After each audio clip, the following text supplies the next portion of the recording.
First of all, affirmative action started to have reparations for those who had been left out, and reparations meant black folks, because the Japanese got their reparations and they were only in the concentration camps for 4 years, and we were in there 400 and didn't get ours. Germany gave reparations to the Jews, and you can go all the way down the line. But when it came time for our reparations, affirmative action, the reason why you don't hear white females saying anything, because 80% of the jobs under affirmative action went to them, plus pushing us to the back burner and bringing inflation up. This is the kind of thing that happened, the reason why we're not surprised at anything they do. We're facing turbulent times because as we speak tonight, they're in the process of changing the jury system. They are determined that there will never be a predominantly black jury that will free anybody accused of murdering white folks, even if they are trash. That does not matter to them. This is what they're not going to have happen. So now they're making plans that they only need 2 or 3 to either hang a jury or 2 or 3 to let the person walk. That's all because of us. It's not because of other people. Because, see, nothing makes me angrier when we talk about our civil rights and what we've missed. That here comes the Asians in to join us. Here comes the Latinos in talking about their civil rights. Here comes white women in talking about theirs, the Mexicans, all of these people. And I don't know, some of you are very, very young, but in my experience growing up in Tulsa, Oklahoma, I never knew that anybody who was sent to the back of the bus because she was a white woman. Nobody was sent to the back of the bus because they were homosexual. Nobody was sent to the back of the bus because they were Asian and Latin. They were sent to the back of the bus because their faces were black. And now all of these groups are wanting to come in now and take the things that owe us. And some of our leaders stand up there and say, oh, we're all one. We should include everyone that's going in. Every time I hear them do that, I just want to pick up a sock, a shoe, or something and throw it at the television. See, this is why I'm not mistaken by these leaders. See, anytime, first of all, you can't lead me when you call an organization rainbow, because there's no black in a rainbow, as you all always know. And then they were amazed to know that we were shocked. We were shocked to know that white folks were surprised to know when the San Jose Mercury News broke the story of the CIA and putting drugs in our community. It didn't surprise us. I don't know why white folks knew that we didn't have any airplanes and boats and all those things to come in here. But the only thing that just disturbed me about it was I was sorry that a black newspaper could not once in a while broken a story like that. They're surprised to know that we're sick of public school education and that we equate public schools with prisons because they're both running a business of incarcerating our children to keep them off the streets until they're old enough to be sent to some other place. Pediatricians have now said, and speaking of black children, that gun violence is now the epidemic of the 90s. And this is why I'm saying, sisters, there are some things that we have got cut out for us, because you cannot depend upon the coalitions or your co-workers or your friends unless your co-workers' faces are black and they have been politicized just as you have. The Center for Disease Control have told us that most black children are going to get killed in school or even near the school. And yet when we decide that we want to have our own private schools, the white liberals will come crawling out from under the woodwork telling us that we're separating ourselves in this kind of segregation. You remember in Detroit when they wanted to have a school for all black boys? And here come all of these folks out of here, the types that you know are not our friends, the Gloria Steinems and all, coming out talking about discriminating against our girls. And see, when that didn't work, they said that then we'll find a black person. Have you noticed white folks can always find a black person to come and do their biddings against us? Can always find one.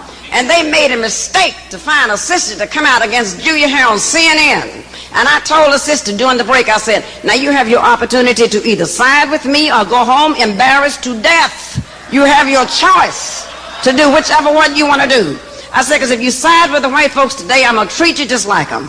I said, because this is what has happened on the slave plantations. Whenever we had any meetings and there was an insurrection there, it was usually a black person who told them, because white folks were not at the planning meeting.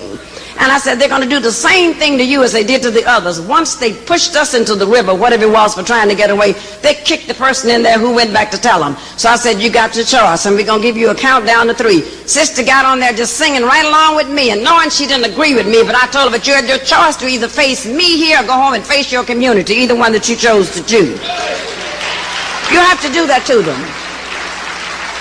And the reason why I say this, we're going to really have to start holding black people accountable, and somehow we're afraid to do that.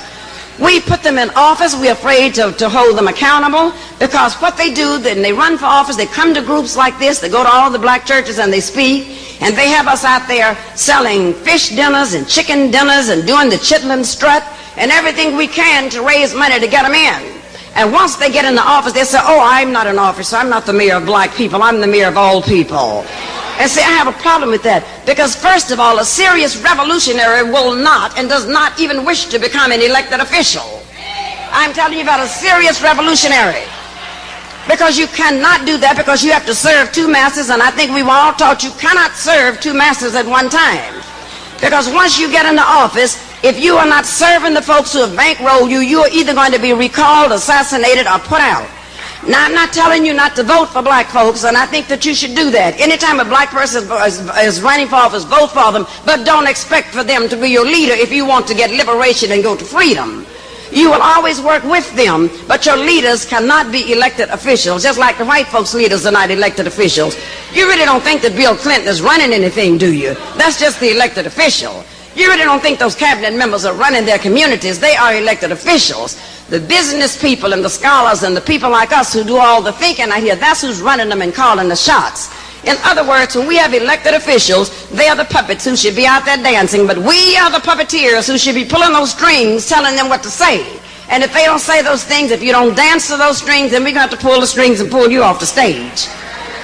People were also very surprised that we were not shocked that Texaco came out and made that statement about the jelly beans. The only thing that we were shocked at is if somebody reported them. Because we know this type stuff goes on all the time in every corporate headquarters that goes on. We know that now that they're telling us that we need to register to vote and go out and do all of this, we're in serious trouble. And the reason why I said that I know the sisters are going to help us to lead this, but brothers, you will be with us too. The only reason why I'm saying pushing us out there, not only is it because it's Women's History Month, I found out that white folks are not so quick to come and throw us into jail as they are to brothers. This is why we had to put Rosa Parks on the bus. This is why some things we may be able to get out there and do. Now, you are warriors. And once we knock on the door, then you'll come and kick it in and push it open. So there is a role for each of us that we have to do. But since they have said that 14% of black men cannot vote in this country because they are convicted felons, you know, any black man in this country, is amazing that they're not a convicted something, you know, if they wanted to survive. But that means about 1 million brothers in this country cannot vote. And yet, when they tell them that they can't vote because they were accused of something, Richard Nixon was able to vote up until his death. You know, the Whitewater people are still voting every day. In fact, still running the White House. The savings and loan people. So I'm talking about all these double standards that they put out up there for us. This is the thing that bothers me. Now, what I know you are probably, when you go back to your jobs and you have a master plan, not that you're going to tell this, but sometimes when your white friends and associates find out about this, you're going to get into serious trouble. So I've long since stopped caring about what they thought, because I would rather die on my feet than to live 100 years crawling at their feet. And I have made that very, very clear. Because see, the things that I mentioned to you, white folks are going to tell you, oh, these things are happening to all people. Whenever they tell me that, I said, listen, whenever you people have a cold, we are suffering from pneumonia. Whenever you all have a disease, we have the same one, but ours is terminal.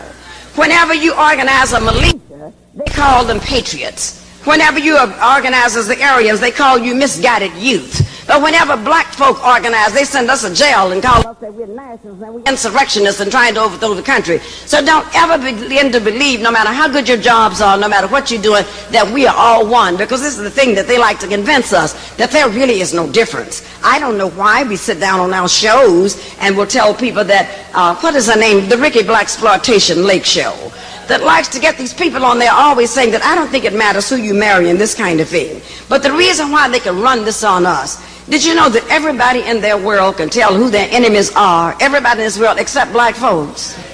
You know, everybody else knows who their enemies are. But you know, we have this kind of thing that thou shalt not hold, whatever these scriptures are.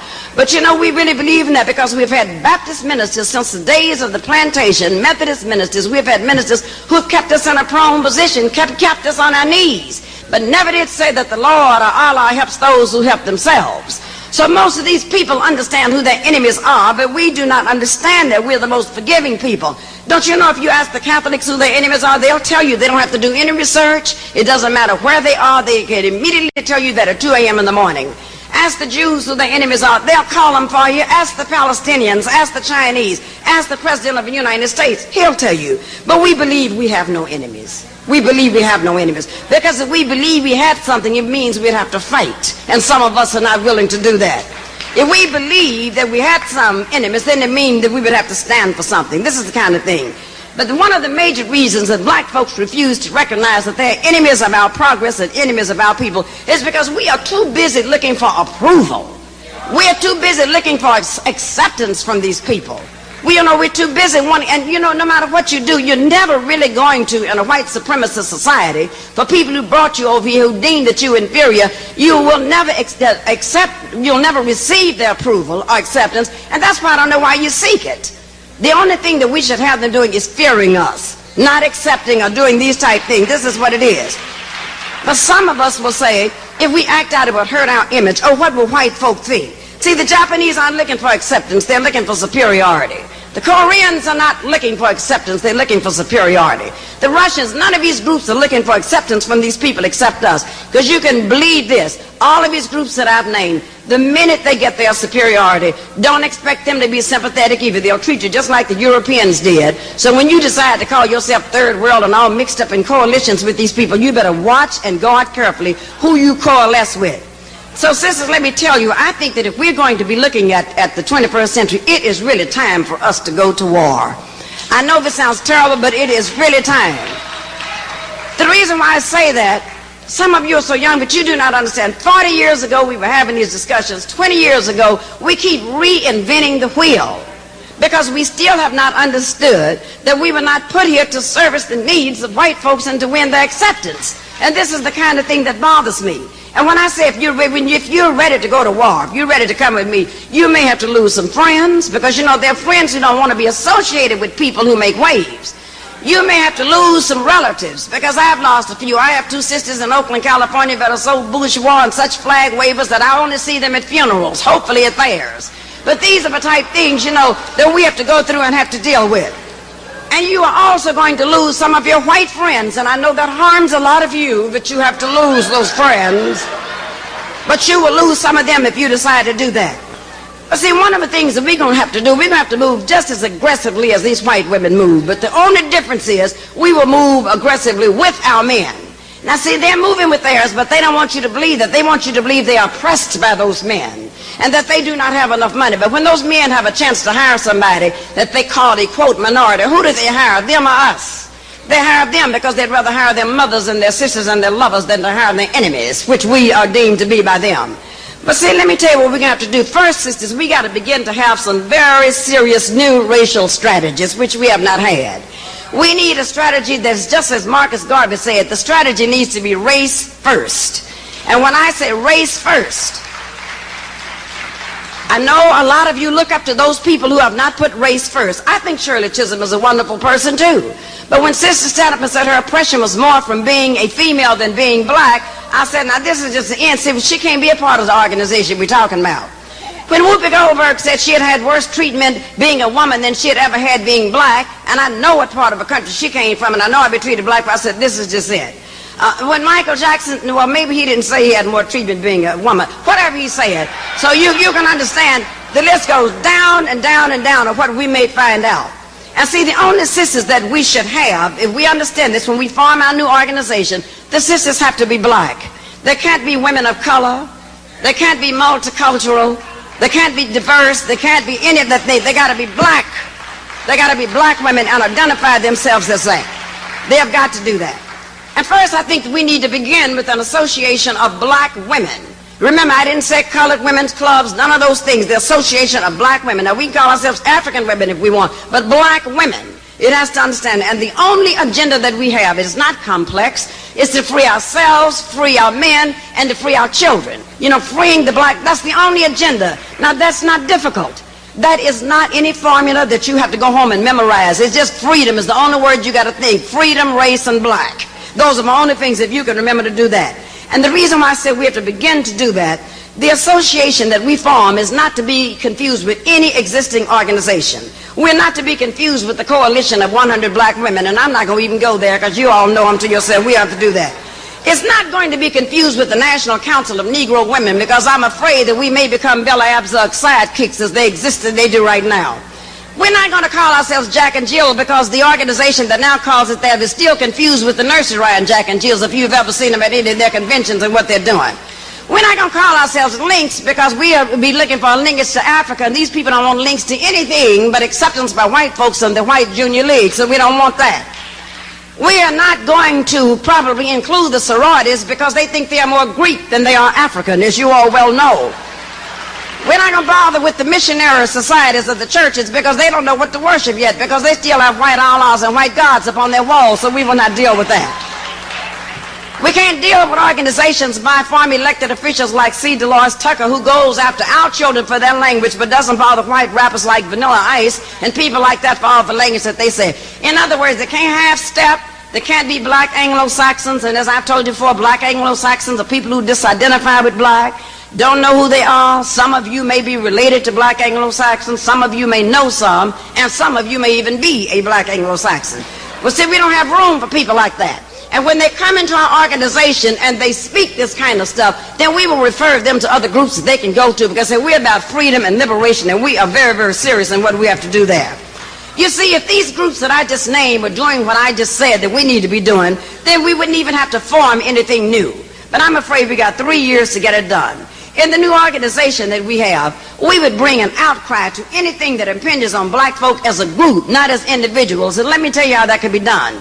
Having worked for 10 years for Old Races ABC in San Francisco as a talk show host, I can tell you that the power that we have, and we just don't know the power that we have. We underestimate. We know our buying power, we know our consuming power, but we do not know the power that we have. Let me tell you the reason why we ought to be able to understand that first we work for the group, not for the individuals. If you look at a group of Asians, they may be Filipinos, they may be Chinese, they're Baptist, Methodist, they're all of those different religions. But when it comes time to come together, they come together as one. And the reason why they do that is because they have something called Confucianism that states that the group should come before the individual. It is not that we don't help individuals out, but individuals are too easily bought out. Sometimes they sell out, sometimes they die, sometimes they just get tired. And then when that happens, look what happens to our group. Though Brother Maddox is not here tonight, you can tell that this organization will still survive. So this is how our organizations have to go, and we have to deal with that. And let me tell you something else that we would do. We would show up on issues, again, that would affect the masses of black people, not just individuals. Did you know, and you probably know who Denise Brown is, the one down there who just got a $1 million contract. You know, I never knew the trash could get all this money without at least picking up some trash. But anyway, she has a group of white females and a few black tokens in the group in Los Angeles getting ready to recall the judge that gave O.J. Simpson his children back. Now, let me tell you where black women come in. Now, I've had black women say, oh, not interested in O.J. Simpson. I don't think we ought to be. It's not about him. We don't even know the name of the judge. But what it means is that if you can take his children away, then anytime we do something, that same group will be in to take our children away, and we will not have the money to be able to recall them. That's why I'm saying, see, it takes us. Every time a black male tries to go up against some of these things that are going on with a black female, with a white female and a white male, sometimes they're arrested. But I think we can meet them head on and do some of these type things. I think as black women facing the 21st century in our organization is going to have to look at something else. We should not have rushed out there so quickly to embrace Bill Clinton, who turned his back on us when he signed that welfare bill. He signed that welfare bill because he too thought that he was really getting back at us, that we were the majority. Because every time I think of AFDC, I know it means Aid for Dependent Corporations. But the reason why we were so happy to be a part of this after he signed the bill, turned his back on us, some of us were so busy grinning and skinning with him, hoping we would get a chance to sleep in Lincoln's bed in the White House, or Hillary's bed, or somebody's bed in there. We thought we would get a chance to do that. So we didn't do anything about that. We were hoping that he would probably name one black person to the cabinet. And what difference has one black person to the cabinet ever made to black people? You know that. When they got rid of the one, what's his name over the fried chicken, Tyson, the Secretary of the Agriculture. I mean, that has not impounded upon us at all. We're still eating and buying chicken wherever we get a chance to get it. So we know this can happen. I'm also seeking sisters who are willing to be risk takers. See, most of us are just not willing to take a risk of doing anything like that. See, we need to be out there as black mothers, black grandmothers, black aunts, challenging a judicial system that told us they're going to put us in jail if we discipline our children. Told us that they're going to put us in jail if we discipline our children.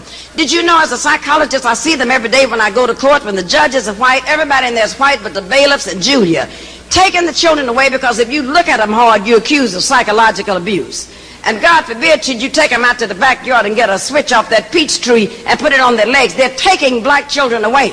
And they're taking them away, sometimes putting them in white homes, paying them $18,000 a month, tax-free per child from your children because you discipline them. Black women, we ought not to allow this kind of thing to happen, and we should just go down and tell those judges, if we don't discipline our children when they're 3, you don't say nothing about the cops discipline them when they're 16 or when they're Rodney King's age. But see, we sit by and allow this to happen. And so now I have people who are coming to the clinic if the child has just a sore shoulder or anything. My child fell, but I'm afraid that if I take my child to the doctor may take him away. We need to stop that on behalf of our sisters who do not know how to go down there and speak for themselves. You look at the public school system, just like we came out here tonight, we need to, as black women in our organization, go up there, and the first thing we need to do, if the student body is predominantly black, and most of the teachers are white, we need to correct that and ship those white teachers out to the suburban areas where they can teach their own children or miseducate their own kids. Because as long as they're there teaching our children, you know what they're doing? When they see the black boy and they don't understand the cultural differences, when they see the slapping of the hands or the backward caps or the jeans down or whatever it is, they're putting them in special ed classes. And they're now, and you know, once you get in special ed class, you're on a track. This is what they're doing now to the young black child. They're giving them Ritalin to keep them still. They're giving them that. They're probably sneaking, taking some of it themselves so that they can kind of control them. They're doing this kind of thing. And now you have out in my area, the Oakland school teachers have now listened to the Association of Linguists, and there are 6,000 of them, they're white. They are now going to teach white teachers, pay thousands of dollars, how to understand Ebonics. I said, but it would be cheaper for you to ship them to the suburb and let them teach Ebonics to their own children, the European language that they know, and you bring black people in here who also understand the language. Because any black person there who does not understand that, this is it. In other words, they are not putting our children. Our children are not dropping out of school. They're being pushed out. And I'm thinking that as the mothers, we are the ones who can go up and help this and stop this thing from going about. Now, I know a lot of us believe that we have made it. I can just hear us now saying, oh, I'm a principal of my local school. Oh, I have been a teacher. You know, they look up to teachers in our community. I'm an elected official, and I get a chance to sit and have breakfast with the mayor once a month. I am the fire chief. I'm the first one they have had. And, you know, some of us just have completely sold out. I heard some brothers up at Harvard the other day who was saying that, well, you know, I was chosen to show how a black studies program should operate. This is your friend Skip Gates. This was the other Chameleon, Cornel West. Oh, I was chosen also to do the other thing. And then the other one, William Julius Wilson, who wrote The Declining Significance of Race. I told him, I said, I guess it is declining every night that you recline with your white wife. So I said, these are the type things that were going down. And so I'm saying these are the people that we need to begin to challenge. But see, we begin to believe that we have it made. And when we start to think that we have it made, we do not understand that we are only a few steps from the oven, like those other people are really a few steps from slavery. We're not really that far from that. Because unless your unity and your goals and your agendas are together, you have a problem. And let me tell you what, we're not too far from slavery. Taking the welfare away is a way of putting you back in slavery. This is what this is. The welfare is not paying you anything now, but they know you really would have to crawl with the pennies they give you. Taking the affirmative action away knows that this is a problem of putting you back on the plantations, and this time the plantations will be concrete where you have to steal and rob from everybody. Non-race-based tuitions is another way of sending us back to the plantations. Downsizing, which corporations are doing all the time, saying that we have too many here, and you notice the last hired will be the first fired out of there, with IBM leading the groups. But I still see brothers and sisters, oh, I work for IBM. I said, do you understand that IBM stands for I Be Moved? And so we see all of these various things that are going down, the building of the prisons and all of this stuff that they're doing, and all of this has a direct impact upon black folks, but sometimes we sit still and believe that nothing is happening. But I think that one of our major problems is that, as black folks, we have always, one of the slickest things you can run on a people is to give them the illusion of having made it. You know, we have a lot of black folks who really believe that they're free. They really believe that they have made it. You know, they really believe, well, I have no problems getting along. I've made it very well. How come you don't pull yourself up by your bootstraps? Last time a brother told me that, I said, listen, I knew you in Oklahoma when you didn't own any boots. But telling people to pull themselves up by their bootstraps. So they give us the illusion, they give us titles, the assistant secretary to this, the chief security guard, you know, in other words, protecting their interests, making us supervisors of ourselves, 20th century technical terms for straw bosses. They give us these things to make us really believe that we've done that. And the more we become assimilated into this thing, the weaker we become, the more integrated we become into this kind of thinking, the more dependent we become. Have you noticed we have more psychologists and social workers now than we've ever had, and our people appear to be a little crazier than they've ever been. You know, we have all of this stuff that's out there. We have more economists and CPAs than we've ever had, and yet we have more poverty and more people without food than we've ever had. So I'm saying that the more we integrate into somebody else's sense of power, the worse it becomes for us. So sisters, I'd like for us to do one thing. I'd like for us to see in our new organization, if we could begin seeing ourselves, begin seeing black people as a business. Did you know everybody else sees us as a business? Everybody. And our business is not about making the dollar. Our business is about liberation, but we need to begin to see that.